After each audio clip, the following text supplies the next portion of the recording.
My name is Elara, and I am 26 years old. The stones of this fortress are as familiar to me as my own skin, its halls the map of my life. For 18 years, this place, Blackwood Keep, has been my home. It was also, for a very long time, my prison. And the man who rules it, Lord Caelan, the Black Wolf of the North, has been my guardian, my teacher, my protector, and the singular torment of my existence. He is the man who burned my world to ash, and then, with those same hands, spent nearly 2 decades trying to piece it back together for me. Most people's lives are built on foundations of love, or duty, or ambition.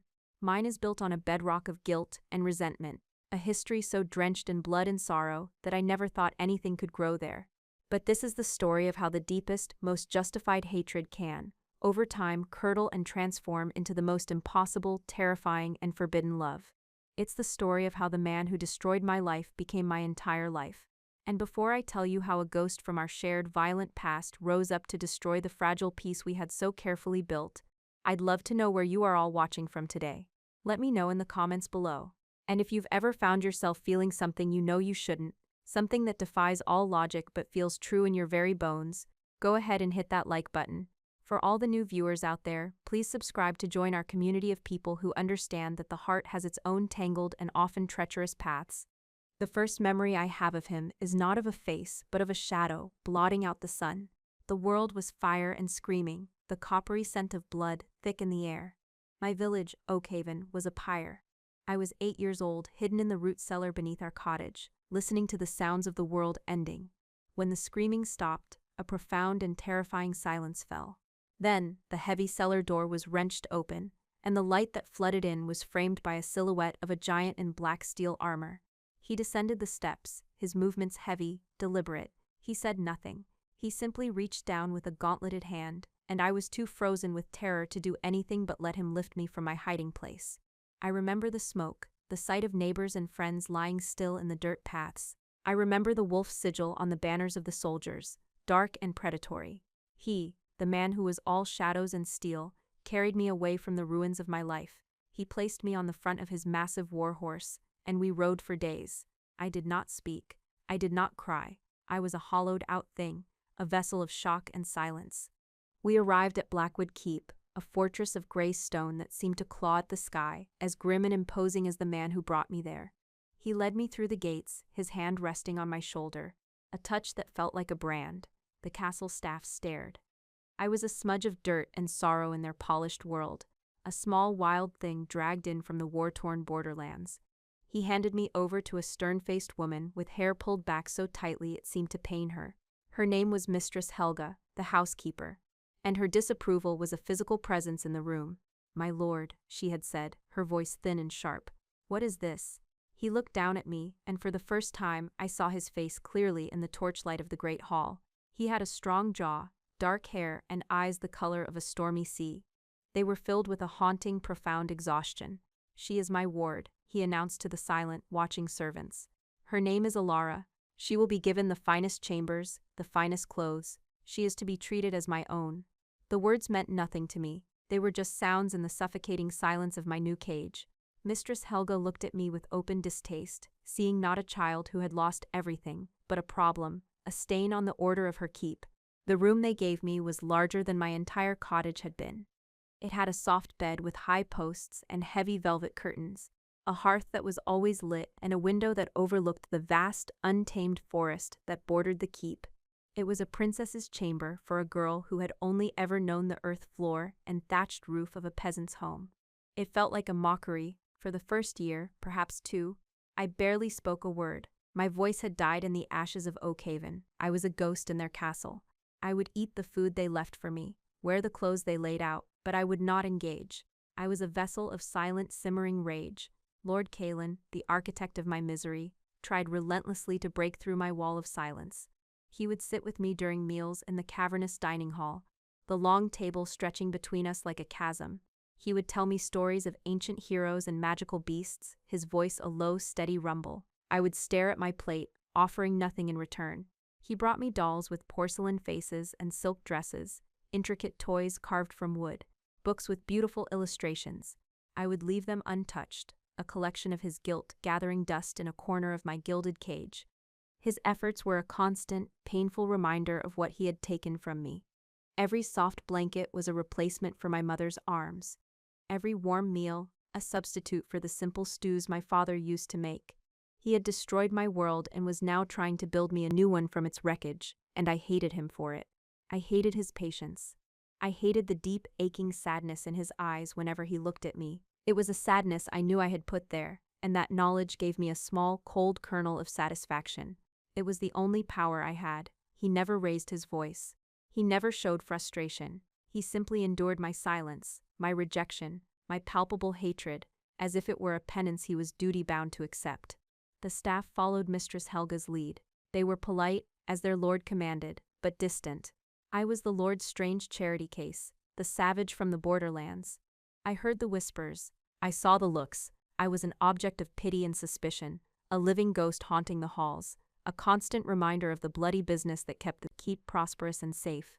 My only solace was the window in my room. I would spend hours staring out at the forest, a wild green sea that promised a freedom I couldn't have. It was a world away from the cold, polished stone of my prison. The years passed in this strange, silent rhythm. I learned to read and write from a gentle tutor Kaelin hired, a man named Master Elmsworth. I devoured books, finding escape in other worlds, other lives. It was an escape Kaelin had provided, a fact that I tried my best to ignore. I learned the etiquette of a noble house, how to use the right fork, how to curtsy, how to be a lady. I learned to be an impeccable, silent observer of this foreign world I'd been thrust into. I watched Kaelin manage his domain. I saw him dispense justice, fair and measured. I saw him deal with his vassals, his captains, his people. He was a respected lord, a formidable commander known for his strategic mind and his ferocity in battle. He was the Black Wolf, a name whispered with fear by his enemies and with reverence by his men. I struggled to reconcile this man, this pillar of honor and duty, with the shadow in black steel who had orphaned me. The two images warred in my mind, a constant, unresolved conflict. The crack in my armor, the first fissure in the wall of ice I had built around my heart, came on a stormy night when I was 12. The wind howled around the turrets of the keep, sounding like the screams I remembered from that day. The rain lashed against my window, and in my sleep, I was back in the root cellar. I could smell the smoke, feel the vibrations of the chaos overhead. The dream was more vivid than ever before. I saw my mother's face, heard my father's last shout. I woke up screaming, a raw, ragged sound torn from a place deep inside me that I thought had died years ago. The door to my chambers burst open, and Kaelin was there, framed in the doorway, a sword in his hand, his eyes wide with alarm.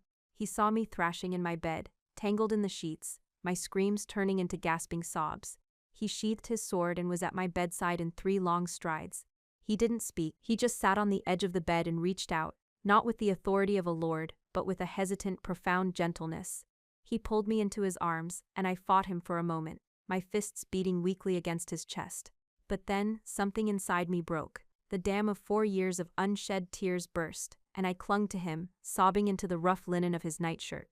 He held me, his hand stroking my hair, murmuring soft, meaningless words of comfort. He smelled of leather and winter air. He was solid and warm, a shield against the storm outside, and the tempest inside me. He held me until the shaking stopped, until my sobs subsided into quiet sniffles. I had expected him to leave then, to return me to my solitude, but he didn't. He stayed, sitting on the edge of my bed, a silent, watchful guardian in the flickering firelight. I fell into an exhausted, dreamless sleep, and when I woke in the morning, with the pale dawn light filtering through the window, he was still there. He had pulled a chair over from my desk, and had fallen asleep in it, his head slumped against his chest, his dark hair falling over his forehead. A blanket had fallen from his lap onto the floor. Seeing him there, vulnerable, stripped of his lordship and his armor, just a man keeping watch over a child's troubled sleep, stirred something new in me. It wasn't forgiveness, it wasn't love. It was a flicker of something more complex, a confusing warmth in the cold cavern of my heart. It was the first time I realized that he might be a prisoner in this castle too, chained to the memory of what he had done, just as I was. After that night, the fortress of my silence began to crumble, stone by stone. I started to speak again, my voice rusty and hesitant at first. The first word I said to him was a simple thank you, when he handed me a book at breakfast a few days after the nightmare. The word felt strange in my mouth, but the look of stunned, profound relief that washed over his face made me feel a strange pang of something I couldn't name. Our conversations were stilted at first, circling around safe topics like my studies or the weather. But slowly, a fragile bridge was built across the chasm that separated us. He seemed to sense that the formal setting of the keep was part of my cage, so he started finding reasons to take me outside the castle walls. He took me to the practice yard, where his men trained with sword and shield. It was a world of sweat and steel, so different from the quiet corridors of the keep. One afternoon, he found me watching the archers, my eyes fixed on the satisfying thud of an arrow hitting its mark. The next day, he presented me with a small, beautifully crafted yew bow and a quiver of arrows fletched with goose feathers. "Every woman of the North should know how to defend herself," he said, his voice carefully neutral. He taught me himself.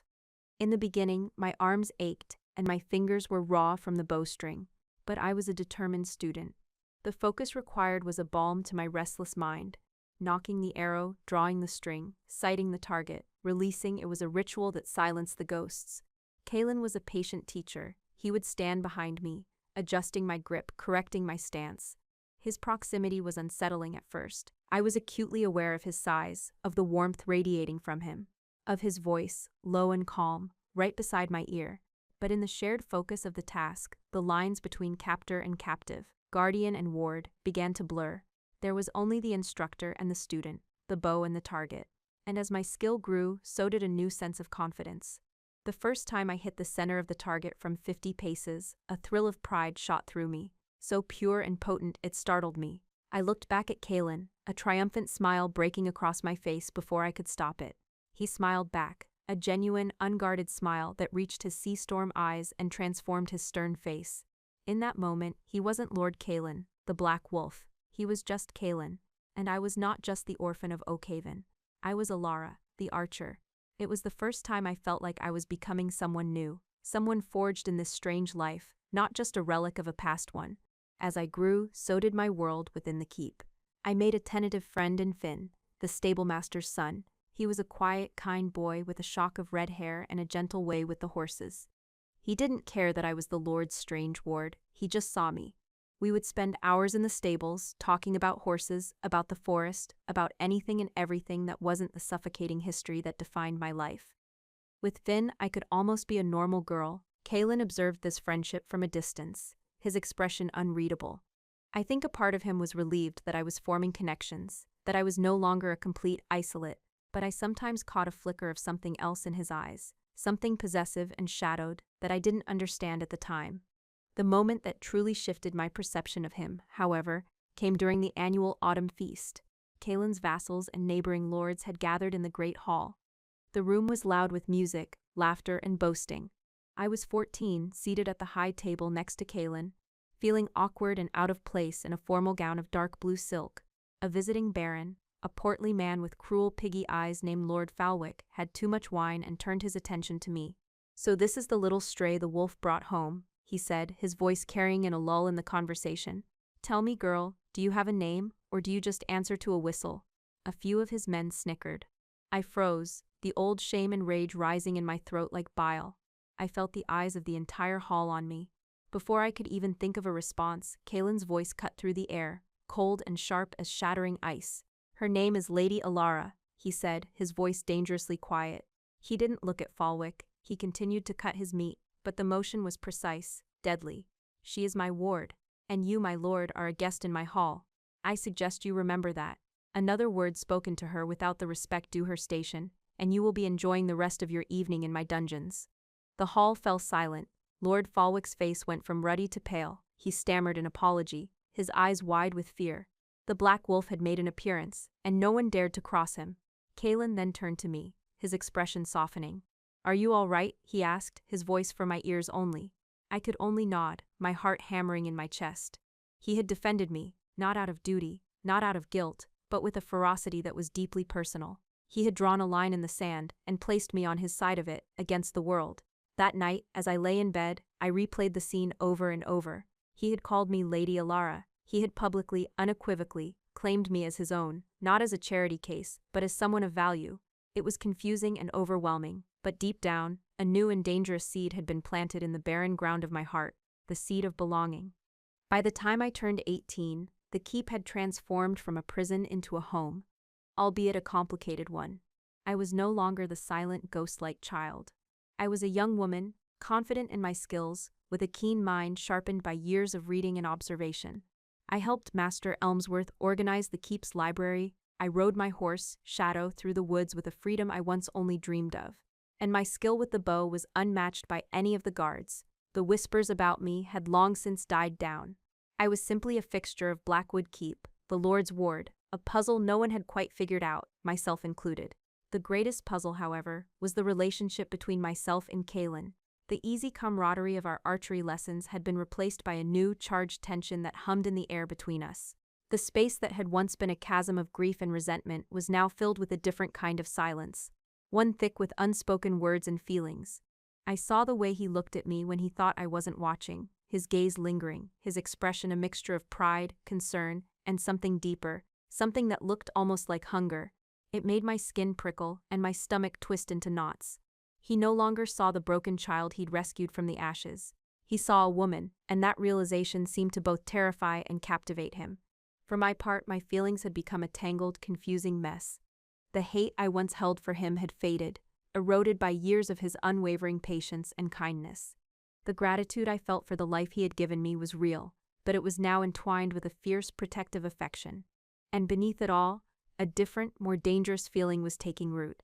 I found myself watching him too. I admired the strength in his hands as he signed documents, the way his brow furrowed in concentration when he studied maps, the rare deep laugh that would sometimes escape him when one of his captains told a crude joke. I knew every line on his face, the silver strands that were beginning to appear at his temples.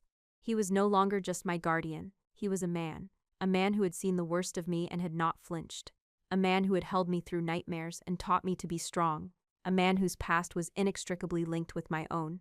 And I was beginning to realize, with a dawning horror and a secret thrill, that I was falling in love with him. The unspoken tension between us finally snapped when Kaelin, in a misguided attempt to fulfill what he saw as his fatherly duty, decided it was time for me to marry. He believed he was doing the right thing, securing my future, giving me a life and a family of my own, separate from the shadows of our past. He thought he was finally setting me free. To me it felt like the ultimate betrayal, a final attempt to assuage his guilt, by packaging me up and handing me off to someone else. The suitor he chose was a young nobleman from a neighboring territory, Sarek of Stonefall. On paper, he was a perfect match. He was handsome, from a powerful family, and the alliance would strengthen Blackwood's position in the region. In person, he was arrogant, smug, and utterly dismissive. He looked at me not as a person, but as a prize, a beautiful acquisition that came with a strategic advantage. He complimented my appearance with a practiced, hollow charm and made condescending remarks about my rustic skills, like archery. A lady should concern herself with needlepoint, not weapons, he'd commented during our first stilted dinner together, with a smirk that made me want to slap him. I could feel Kaelin watching us from the head of the table, his jaw tight, his eyes like thunderclouds. He had arranged this, yet he seemed to hate it as much as I did. Sarek's presence in the keep was a constant irritant, a grinding stone on my already frayed nerves. He followed me around, preening and posturing, trying to impress me with tales of his own supposed valor. I was polite, distant, and cold, hoping he would take the hint, but his ego was impenetrable. After a week of this torture, I couldn't take it anymore. I found Kaelin in his solar, reviewing ledgers. I closed the door behind me with a decisive click, and he looked up, a weary, almost pained expression on his face. "Elara," he began, but I cut him off. "You have to send him away," I said, my voice trembling with suppressed rage. "I will not marry him." He sighed, running a hand through his hair. "Sarek is a good match. He will provide for you, protect you. He will give you a good life." "A good life?" I repeated, my voice rising. "A life as some man's property? A broodmare for a pompous fool who thinks a woman's place is in the sewing room? Is that the life you saved me for?" My words hit their mark. He flinched as if I had struck him. "I am trying to do what is best for you," he said, his voice low and strained. "I cannot keep you here forever, like a bird in a cage." "Is that what I am to you?" I took a step closer, my hands clenched into fists at my sides. "A problem to be solved? A debt to be paid? Was this always the plan, Kaelin? Raise the orphan girl, teach her some manners, and then sell her off to the highest bidder to finally clear your conscience?" The accusation hung in the air between us, ugly and sharp. The use of his name without his title was a deliberate defiance, a tearing down of the walls between us. He stood up, his chair scraping against the stone floor. He was taller than me by a head, a mountain of a man, but in that moment, his eyes were filled with a raw vulnerability I had never seen before. "You know that's not true," he whispered, his voice hoarse. "Then why?" I demanded, closing the remaining distance between us. We were standing so close I could see the flecks of gray in his dark eyes, could feel the heat rolling off of him. "Why are you trying to push me away? Why are you trying to give me to him?" He looked down at me, his face a mask of conflict. His hands rose as if to grip my shoulders, then fell back to his sides. I saw the truth in his eyes then, the real reason behind this disastrous matchmaking attempt. It wasn't about my future, it was about his fear. He was afraid of the feelings that were growing between us, the impossible, forbidden truth that we were both trying so desperately to ignore. He was trying to push me away to protect himself, to protect me, to protect the fragile world we had built. "Because I have to," he finally ground out, his voice tortured. But his eyes told a different story. His eyes said, "Because if you stay, I don't know what I will do. Because the thought of you with another man is like a knife in my gut. Because I am a monster, and I am starting to want you." He didn't say the words, but I heard them all the same. The air in the room was electric, thick with a decade of unspoken emotions. I wanted to scream at him, to kiss him, to run away. Instead, I just stared into his tormented eyes, my own heart breaking, and whispered, "Don't." The breaking point came a few days later, during a hunt Kaelin had organized in Sarek's honor. I had gone along, mostly to escape the suffocating confines of the keep and Sarek's incessant chatter. He, of course, saw it as another opportunity to show off. We were tracking a large stag through the dense woods when Sarek, growing impatient, decided to take a foolish risk. He spurred his horse ahead, trying to cut the stag off in a narrow ravine, ignoring the warnings from Kaelin's master of the hunt. I saw the danger immediately. The ground was unstable, littered with loose rocks from a recent landslide.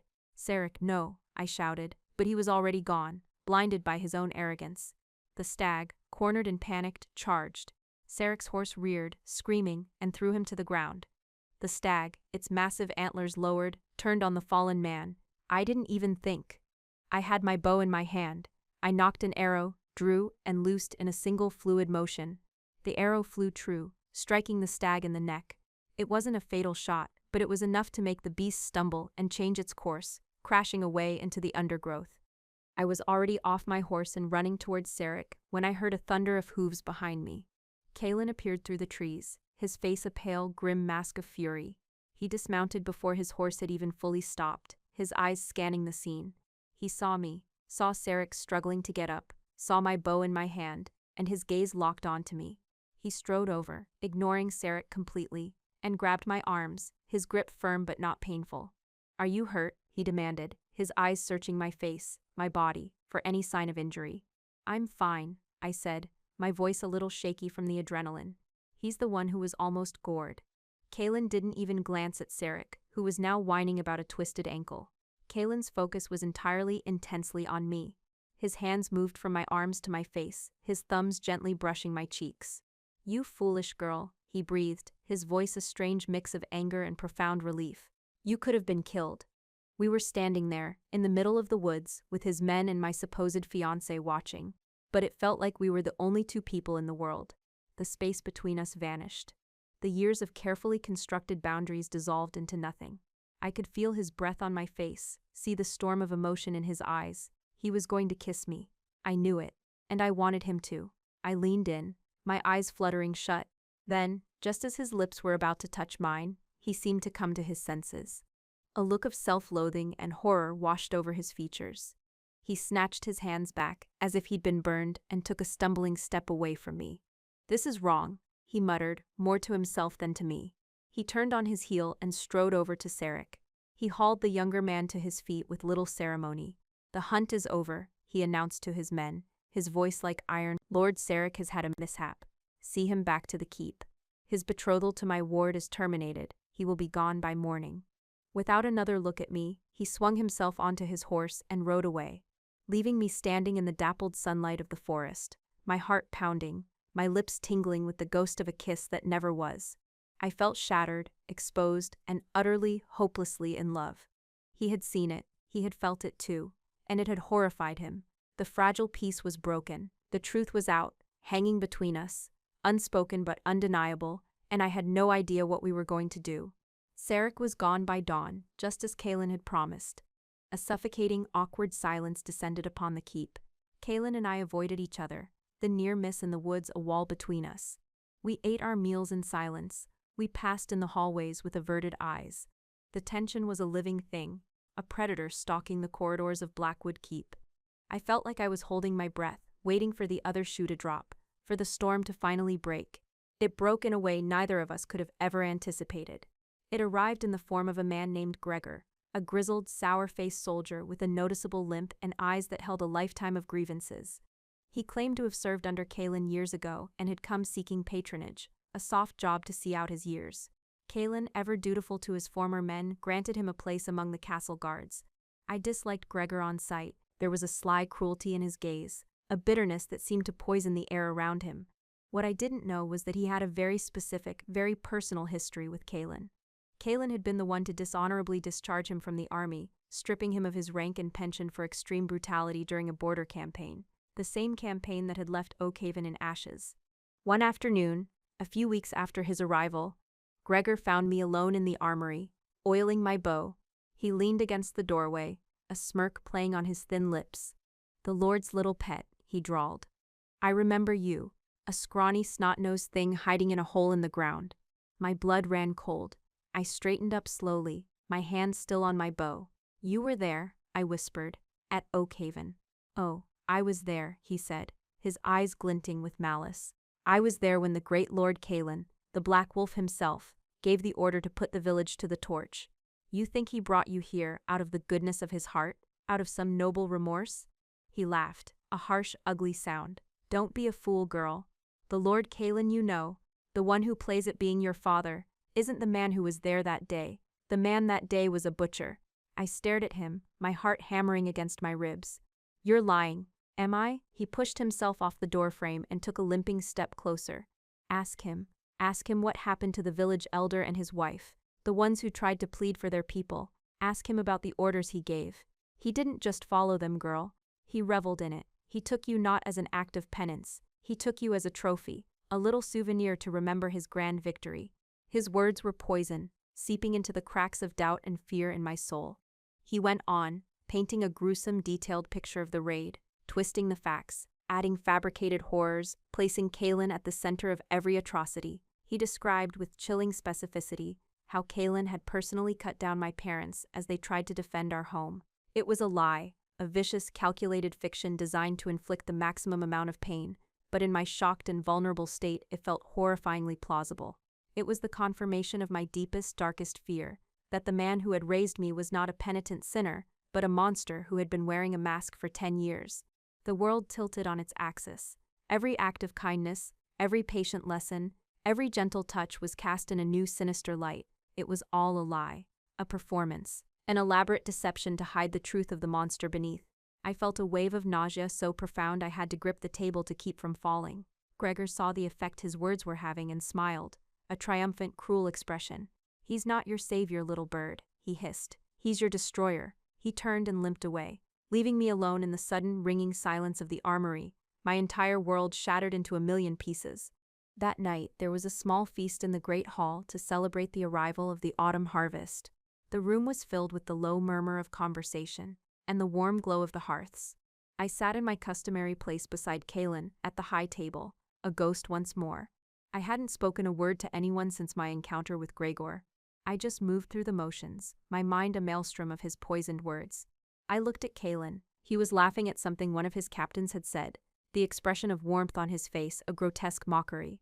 I saw him not as my guardian, but as the butcher Gregor had described. The man who had murdered my parents and taken me as a trophy. The rage that filled me was cold and absolute. It burned away the love, the affection, the confusion, leaving only a pure, white-hot hatred. I stood up. The scraping of my chair on the stone floor was loud in the sudden silence that fell as all eyes turned to me.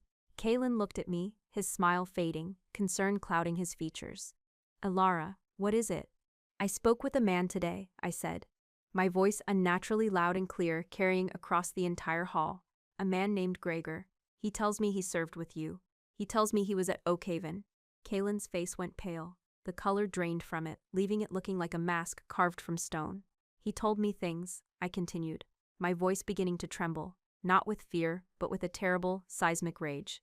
"He told me about my parents. He told me what you did to them. to my whole village. He said you weren't just following orders, he said you enjoyed it.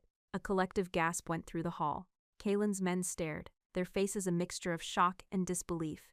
Kalen slowly rose to his feet, his eyes locked on mine. They were pleading with me, begging me to stop, but I couldn't. The poison had to come out. Is it true? I screamed, the sound tearing from my throat. Were you a monster? Did you murder them, and then bring me here as your prize to gloat over? Elara, this is not the time or place, he said, his voice a low, strained command. Enough, he roared, not at me, but at the assembled men. Leave us. All of you, now. The hall cleared in moments, soldiers and servants scurrying away from the impending storm, leaving the two of us alone in the vast fire-lit space. The silence that remained was deafening. Kalen stood at the head of the table, looking at me, his face a ruin of anguish. Gregor is a liar, he said, his voice hoarse. He is a bitter, cruel man, whom I discharged for the very things he accuses me of. He wanted revenge. But you were there, I pressed, stepping towards him. You led the attack. You gave the orders. My village burned because of you. My parents are dead because of you. That much is true, isn't it? He didn't deny it. He couldn't. He just nodded, his throat working. It was a retaliatory strike, he explained, his voice ragged with a decade of guilt. Your village was being used as a staging ground for raiders. My orders were to neutralize the threat, not to annihilate it. It went wrong. Horribly wrong. Men like Gregor lost control. It became a massacre. I found you, and I saw the result of my command. The utter ruin. I couldn't leave you there. His explanation, his justification, meant nothing. All I could hear was Gregor's voice describing my parents' last moments. But you killed them, I whispered, tears finally streaming down my face. You killed them, and you let me love you. A terrible, broken sound escaped his lips. He crossed the space between us and fell to his knees before me, grabbing my hands. His were cold as ice. He looked up at me, his face utterly undone, tears tracking paths through the grim lines of his face. No, he choked out. On my life, Elara, no. I never touched them. I found you after it was over. Everything I have done since that day has been an attempt to atone for that failure, for the command I gave, for the life I took from you. Then, his confession spilled out, a torrent of pain and love and guilt held back for 10 agonizing years. I have loved you since you stopped being a ghost and became the sun in this cursed empty castle, he confessed, his voice cracking. Loving you is my greatest sin and my only salvation. I know I don't deserve you. I don't deserve your forgiveness. I deserve nothing but your hatred. He let go of my hands and reached for the ceremonial dagger at his belt. He unsheathed it and offered it to me, hilt first. My life is forfeit, he said, his voice utterly empty. It has been yours since the day I pulled you from that cellar. Take it, avenge them, or leave. Take my fortune, my horses, everything I have is yours. Be free of me, I will not stop you. He knelt there, his head bowed, offering me his life, his love, and his complete and utter ruin. The dagger was heavy in my hand. The cold metal was a stark reality against my trembling skin. I was left with the full, agonizing truth, the weight of his confession, and a choice that would define the rest of my life. I stood there for what felt like an eternity, the dagger in my hand, his life offered up at my feet. The great hall was silent save for the crackling of the fire and the ragged sound of our breathing. Every memory I had of him flashed through my mind, the shadow in the cellar, the patient teacher, the fierce protector, the man who held me through nightmares, the man who looked at me with a forbidden, agonizing love. All of it was true. The monster and the savior were the same man, and he was kneeling before me, broken. I couldn't do it. I couldn't be the executioner, but I couldn't stay. The air in the keep was thick with the ghosts of Oakhaven, with the truth of our beginning. His love, now confessed, felt like another chain, binding me to this place of sorrow. I let the dagger fall. It clattered on the stone floor between us, a final discordant note. I turned without a word and walked away, leaving him kneeling in the heart of his castle, utterly alone. That night I fled. I didn't take his gold or the fine clothes he had given me. I put on the simple tunic and breeches I wore for riding, strapped my bow and a quiver of arrows to my back, and slipped out to the stables. Finn was there, bedding down the horses for the night. He saw the look on my face, the small pack on my back, and his kind eyes filled with concern. Elara, what's happening? Where are you going? I couldn't explain it all, so I just shook my head. I have to leave, Finn. I can't stay here anymore. He didn't press me, he just nodded, his expression sad but understanding. He helped me saddle. Shadow, my black mare, and pressed a small pouch of coins and a hunk of bread and cheese into my hands. "Be safe," he whispered, giving my hand a squeeze. "The world can be a hard place." I nodded, unable to speak past the lump in my throat, and rode out of Blackwood Keep, melting into the darkness of the forest that had once been my only symbol of freedom. I didn't look back. Back in the castle, Kalen did not pursue me. As he had promised, he let me go. The light that I had brought into his life was extinguished, and the keep reverted to the cold, gray fortress it had been when I first arrived. He immured himself in his duties, a hollowed-out lord ruling over a silent domain. His men said the Black Wolf had returned, colder and more ruthless than ever. But in the solitude of his chambers, he was a man consumed by grief. He dealt with Gregor not with a swift execution, which the man probably would have preferred, but with a colder, more fitting punishment. He had him escorted under heavy guard to the northernmost watchtower on the border, a place of perpetual ice and wind known as the Grey Tooth. There, Gregor was to live out the rest of his days, alone with his bitterness, a long, cold, and meaningless existence. It was a sentence of oblivion, not death, and a far crueler fate. Kalen had to live with the consequences of his past. Gregor would now have to live with the consequences of his lies. I, meanwhile, rode without a destination. I just rode south, away from the borderlands, away from Blackwood. I slept in the woods, using the skills Kalen had taught me to hunt for my food and find my way. For weeks I was a nomad, a ghost drifting through the countryside. The freedom I had craved felt empty, tinged with the ache of loneliness. I was free from him, but I was also unmoored, a ship without a harbor. Eventually, instinct, or some deeper need for closure, guided my path. I found myself drawn back towards the area where I was born. After nearly 2 months of travel, I found it, the ruins of Oakhaven. A decade had passed, and nature was reclaiming what was left. Ivy crawled over the crumbling stone foundations, and wildflowers grew where cobbled paths once lay. I dismounted and walked through the ghost of my village. I found the spot where my cottage had stood, marked now only by a collapsed hearth and a few charred timbers. I found the cellar, its entrance choked with weeds. This was the place where my life had been shattered, the epicenter of all my pain. I stood there for hours as the sun set, and for the first time I grieved. I grieved for the little girl who had hidden in the dark. I grieved for my parents, whose faces were now blurry, faded memories. I let out all the pain and rage and sorrow that I had held inside for 10 long years. I screamed until my throat was raw, and then I collapsed onto the earth and wept until I had no tears left.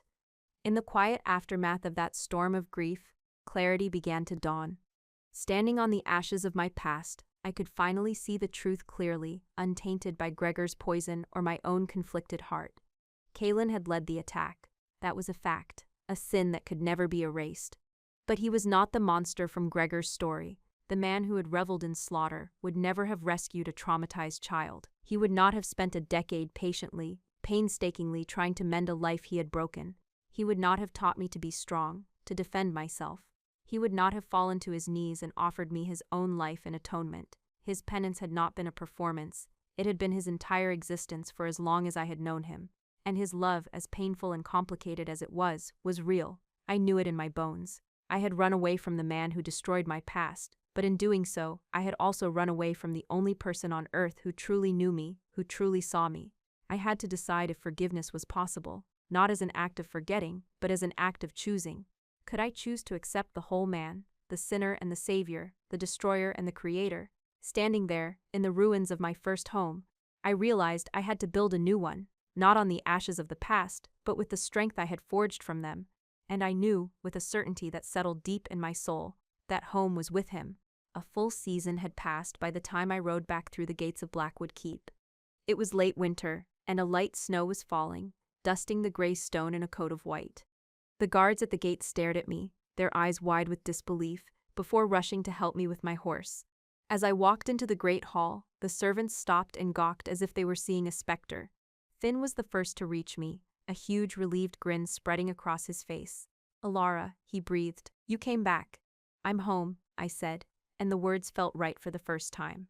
He led me to the solar. Callan was inside, hunched over a table of maps, looking older and more tired than I had ever seen him. The fire in his stormy eyes had been banked, leaving only gray embers. He looked up when I entered, and his breath hitched. He straightened slowly, his face a mixture of shock, hope, and profound fear. He thought I had returned with the dagger, that I had come back to finish what had started that night in the hall. "Elara," he whispered, his voice rough with disuse. He didn't move, just stood there, waiting for my judgment. I walked towards him, my boots silent on the stone floor. I stopped just before him, looking up into his haunted eyes. I didn't offer him platitudes or easy absolution. The past was a scar we would both carry forever. It could not be erased, but it did not have to be our ending. Our beginning was fire and death, I said, my voice clear and steady. I will not let that be our end. I saw a flicker of understanding, of dawning, incredulous hope in his eyes. He still didn't move, as if he was afraid that I was a dream that would vanish if he reached out. So I reached out. I took his large, calloused hand in mine. His skin was cold, but his grip was strong as he tentatively laced his fingers through mine. It wasn't the chaste, paternal touch of a guardian. It was the touch of a man taking the hand of a woman he loved. A lifeline in a storm. "We can't change what was," I said softly, "but we can choose what will be. Starting now." A single tear traced a path down his cheek. He raised my hand to his lips and pressed a kiss to my knuckles, a silent oath, a promise of a new beginning. He didn't speak. He didn't need to. In that single, simple touch, a new chapter of our lives began, not one built on guilt and penance, but on a difficult, scarred, and profoundly resilient love. That was 8 years ago. Our life together was not a fairy tale. It has been a slow, quiet process of healing. Our love is not simple or pure. It is scarred, complex, built on a foundation of sorrow and forgiveness. But it is real, and it is strong. Forged in a fire that would have destroyed anything less. He never stopped trying to atone for his past, not with grand gestures, but with the quiet, steadfast devotion of his everyday life. And I learned that forgiveness is not about forgetting. It's about choosing to see the entire person, the darkness and the light, and loving them not in spite of their flaws, but because of the strength they found in overcoming them. We built a new life from the ashes, a life of peace and mutual respect, a life filled with a quiet, hard-won happiness. The ghosts of Oakhaven are still there, they always will be, but they no longer have the power to haunt us. They are simply a part of our story, a reminder of the darkness from which our unlikely love emerged. Thank you for listening to my journey today. I know it's a difficult story, but it's one I needed to tell. If you have your own story of forgiveness, of finding love in an unexpected place, or of overcoming a difficult past, I would be honored if you would share it in the comments below. Community is built on sharing our stories, our burdens, and our triumphs. Don't forget to like this video if my story resonated with you, and please subscribe for more stories about the incredible resilience of the human heart. Remember, sometimes the deepest wounds can lead to the strongest and most profound bonds. Thank you for joining me. I wish you all strength and peace on your own journeys.